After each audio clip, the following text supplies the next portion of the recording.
வாக்காளர் அட்டை 15 நாட்களில் வீடு தேடி வரும் தேர்தல் ஆணையத்தின் புதிய முறை.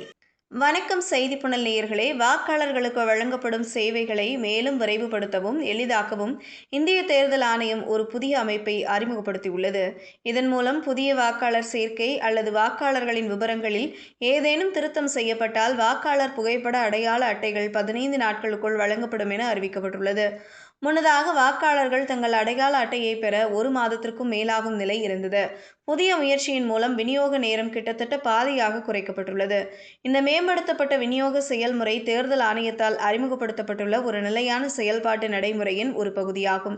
இது வாக்காளர் அடையாள அட்டைகள் தேர்தல் பதிவு அலுவலரால் உருவாக்கப்படும் தருணத்திலிருந்து தபால் துறை மூலம் இறுதி விநியோகம் வரை உண்மையான நேரத்தில் கண்காணிக்க உதவுகிறது. வாக்காளர்களுக்கு ஒவ்வொரு கட்டத்திலும் SMS மூலம் தகவல்கள் அனுப்பப்படும் என்பதால் அவர்கள் தங்கள் அட்டையின் நிலையை எளிதாக அறிந்து கொள்ள முடியும். இந்த புதிய அமைப்பு இந்திய தேர்தல் ஆணையத்தால் சமீபத்தில் தொடங்கப்பட்ட ECI நெட் என்ற டிஜிட்டல் தளத்தில் உள்ள ஒரு புதிய IT தொகுப்பால் இயக்கப்படுகிறது. இந்த தளம் பழைய அமைப்பை மாற்றி முழு செயல்முறையையும் விரைவாகவும் வெளிப்படையாகவும் மாற்றும் வகையில் மறுசீரமைக்கப்பட்டுள்ளது.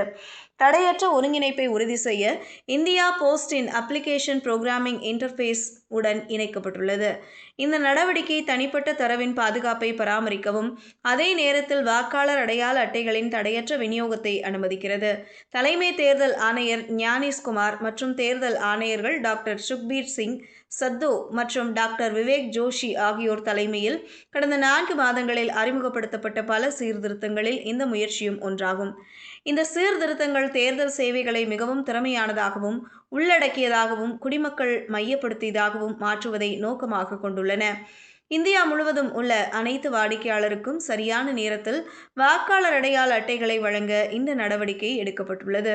வெளிப்படையான மற்றும் பாதுகாப்பான சேவைகளை உறுதி செய்வதன் மூலம் ஜனநாயக செயல்முறைகளை வலுப்படுத்தும் முயற்சியாகவும் அமைந்துள்ளது. இதுபோன்ற செய்திகளை தெரிந்து கொள்ள செய்திப்புணலுடன் இணைந்திருங்கள்.